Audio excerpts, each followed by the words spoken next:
Okay, so you will have a new form now, and with all things, I recommend that you immediately give it a title, because otherwise you're going to end up with a whole bunch of untitled documents and forms and sheets and all that kind of thing.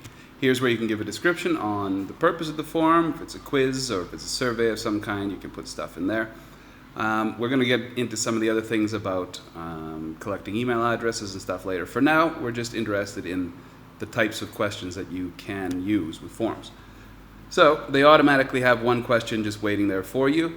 The default, most of the time I've found, just goes to a multiple choice question, which could be exactly what you want, but there are other options here. Short answer, paragraph, checkboxes, drop downs. We'll get into file uploads later, dates and times, things like that.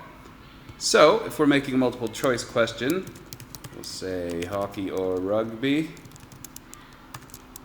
and we can put our options in there.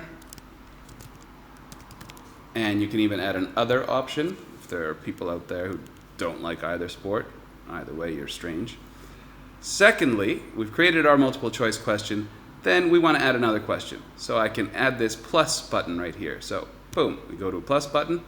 And Google is actually usually a little bit intuitive. If you start typing the question, it might decide what kind of question you're probably asking. So if I say something like date of game, it automatically changed that into a date question. I didn't have to click anything. And then once we go down here, you get to decide, or once they're answering, then it just gives a pop-up and you give the month, day, and the year.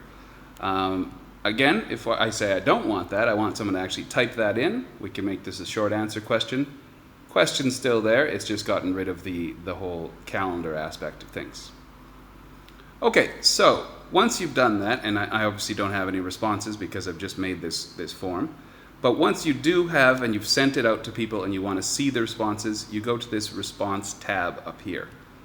Okay, and responses will show up like this in a graph kind of form. Some people are more comfortable or they can manipulate data better if it's in a spreadsheet form. So I'm going to create a spreadsheet by clicking on this button here.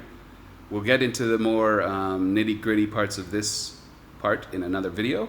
But for now, if you just want a new spreadsheet that collects these responses, you just create one and it will automatically link to a spreadsheet, and all of your questions will have their own column right here. Okay, and again, we can ignore the email address part for right now. We'll get to that shortly.